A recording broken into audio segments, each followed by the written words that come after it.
Vous êtes leur avocat. Vous venez juger votre affaire ici devant moi. Allez voir le juge. Je ne suis pas le juge. On vous parle de protection elle parle des témoins. De ses affaires, elle dit qu'elle est cliente. On vous parle de protection des témoins. Quel rapport y a-t-il avec juger? Je donne juger? raison à vos clients. Allez vous défendre devant la barre. Ce n'est pas le tribunal ici. Qui vous a dit que la reine est devenue un tribunal? Non. Où les avocats viennent exposer leur affaire personnelle.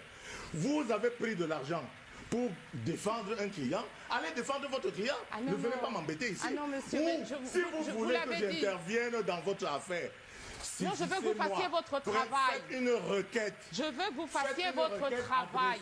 Celui pour lequel vous êtes payé moins bien que quand vous étiez avocat. D'intervention, requête au fin de ceci, et moi, vous m'exposez les faits et je pourrais intervenir. Vous ne venez pas dans une émission à Rennes pour me dire que je dois lire les journaux et aller défendre votre client alors que c'est vous qui avez pris l'argent. Quand vous avez pris l'argent, là, vous partagez avec moi. Vous prenez vos honoraires et vous venez me défendre, vous me demandez de défendre votre dossier. Mais on est dans quel pays là? Où les avocats prennent de l'argent à leurs clients, ne les défendent pas et viennent demander au ministre de les défendre. Je reçois beaucoup de gens comme ça. Donc, et puis, ça me touche quand même aussi. Oui, parce que certains de nos confrères, franchement, agissent d'une manière que ils sont les premiers à dire droits de l'homme, à dire ceci. Il y a aussi les droits de la victime. Le ministère de la Justice est là pour défendre les droits de l'homme, ceux qui ont été violés. Mais les victimes aussi ont des droits. Vous ne pouvez pas défendre seulement les droits des personnes qu'on a arrêtées et mis en prison parce qu'ils ont commis ou parce qu'ils sont soupçonnés d'avoir commis une infraction.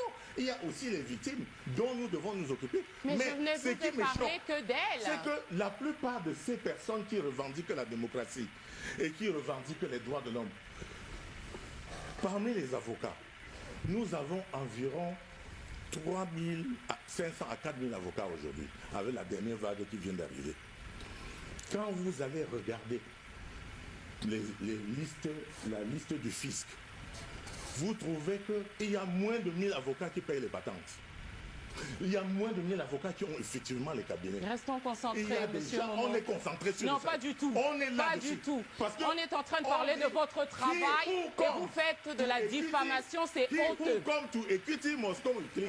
Avant de revendiquer quelque chose, il faut quand même, avant d'aller à la justice, il faut que tu aies les mêmes preuves. Je ne suis pas là pour revendiquer quoi que ce soit. Il faut que tu aies les mêmes preuves. J'ai essayé désespérément de vous faire parler du travail que vous faites. Payez vos taxes. Avant d'aller, parce que normalement l'article 37, je crois, du règlement intérieur qui parle de la comptabilité des avocats, vous astreint à avoir un grand livre, un livre comptable qui est paraphé par le juge, et avoir un cahier à souche, à 3 feuillets, avoir un cahier des 100. Combien vous qui clamez droit de l'homme, vous payez ça. Achetez au moins votre droit à la parole. Effectivement. Et respectez d'abord les règles de la démocratie avant de la revendiquer. La prochaine fois, je vous ferai un chèque. Droit de l'homme, mais... Et c'est une... Je voulais parler pour terminer. Et je trouve que c'est une astuce pour vous voiler les yeux, n'est-ce pas, du peuple, et dégager votre responsabilité. Soyez d'abord responsable. Je voudrais parler pour Soyez terminer. responsable avant de demander à l'État d'être responsable. Vous pensez que l'État fonctionne avec quoi? Avec cette taxe-là, avec cette patente. Oui, on voit comment il fonctionne. J'ai vu les gens au Conseil constitutionnel venir parader des avocats. Je suis maître un tel, je suis maître un tel. Il n'a pas de cabinet, il n'a pas de patente, il ne paye rien. Il y en a d'autres qui disent qu'ils sont dans un autre cabinet. Ils ne sont ni salariés ni rien. C'est-à-dire qu'ils ne sont pas avocats salariés. Monsieur, on est ici pour parler de vous. Mais ils volent l'État et accusent l'État de voler. Ils sont tout le temps en train de violer les droits. Donc, parce que quand vous ne payez pas, et vous marchez, vous éclairez avec cette électricité, vous êtes un voleur. Vous marchez sur la route bitumée, vous êtes un voleur. Tout le monde voit que c'est de la fuite en avant. De tout ce que nous mettons ensemble pour la société, alors que vous ne contribuez à rien, vous êtes un voleur. Voilà. C'est pour ça que l'État ne défend pas les droits de l'homme. L'État défend les droits de l'homme. La preuve, il n'y a qu'à voir comment est-ce qu'il arrive à l'expliquer. N'est-ce pas? Donc, le droit de citer. Dernier point sur les droits de l'homme. Allez chercher ça. Le droit de citer. Dernier point sur les droits de l'homme. Ceux qui ne payent pas le droit de citer. Nous pouvons avoir un peu de silence et un petit peu moins d'hystérie, monsieur Momo. Vous devez retourner vivre en brousse. Dernier point. Parce que si vous vivez en brousse, dans la forêt... Monsieur Tongue, vous avez signalé tous les coups en dessous de la ceinture, là. Dernier élément. vous avez laissé croire aux téléspectateurs que en accompagnant la politique du président Paul Biya, je serais devenu une autre personne. C'est-à-dire que je ne défendrai plus les mêmes valeurs de justice et de vérité. Ça, c'est faux, madame. Je ne sais pas pourquoi vous pensez ça, ce n'est pas du tout le sujet. Je vous suis demande pas quelles sont les contre- avancées pour le peuple camerounais. Permettez, Je ne suis pas contre- arrivez alors. Je ne suis pas contre les valeurs que j'ai défendues. Je suis pour les valeurs de justice, pour les valeurs de solidarité, pour les valeurs de pour la protection des droits de l'homme. Exactement comme le président Paul Biya. Et exactement comme moi. Ne vous inquiétez pas, on va y revenir. Et il Mais m'a sur mis les là où avancées. je peux défendre. Exactement. Et je crois que là où je suis, Qu'est-ce que je vous avez suis donc fait? davantage utile. Sauf que, s'agissant d'un ministère de souveraineté, vous avez pu remarquer que dans les réseaux sociaux, je parle de tout, sauf des activités liées à ma nouvelle fonction.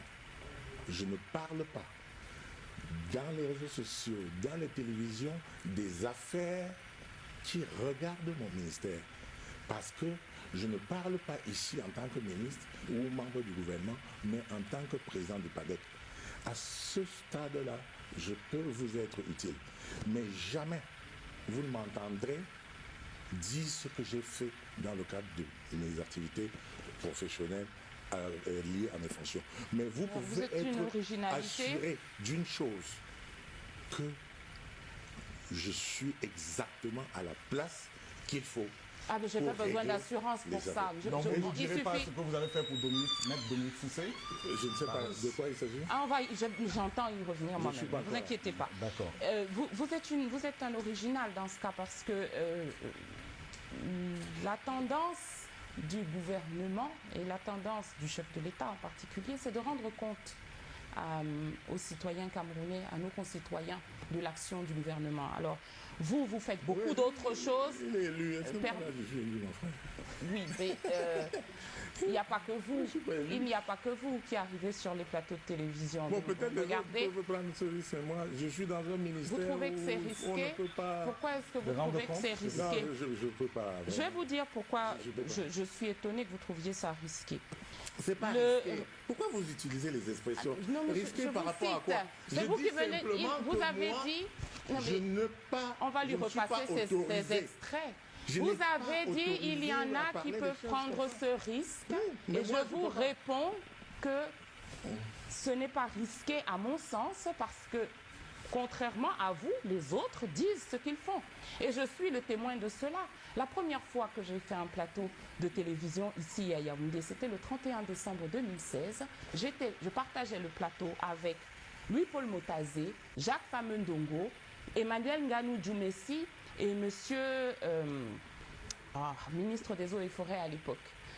C'est toujours lui dont j'oublie le nom. Golin Ngwese, pardon monsieur, si vous me regardez. Et ils étaient là pour rendre compte de l'activité du gouvernement. Et ce que je vous demande, monsieur, puisque vous êtes au poste où vous pouvez enfin défendre les valeurs, permettez, que vous entendez défendre, parce que soi-disant vous n'avez pas changé, c'est qu'est-ce que vous avez fait pour défendre ces valeurs. Vous devriez être fier d'en parler.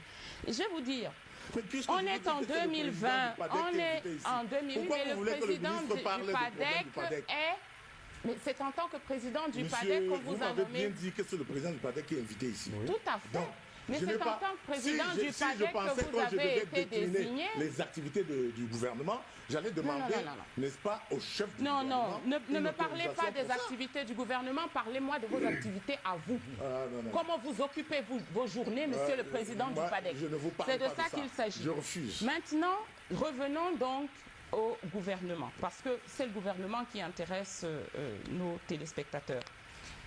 L'amélioration du système judiciaire était une priorité du document de stratégie pour la croissance et l'emploi. Tout à fait. C'est un document que vous connaissez en tant que président du PADEC? Vous en avez entendu Oui, parler? je le connais, je Peut-être l'ai que lu. vous avez réalisé donc que c'est la dernière année pour faire tout ce qui était écrit dessus. C'était de 2010 à 2020. Vous êtes au courant? Oui. Parfait. Eh bien, sur tous les autres pans, on a échoué. Hein, on ne va pas y revenir. Vous avez raison. C'est pas la peine de parler Vous des allez- échecs. Mais non, mais Vous parlons. êtes juge de ce qui a été fait. Oui.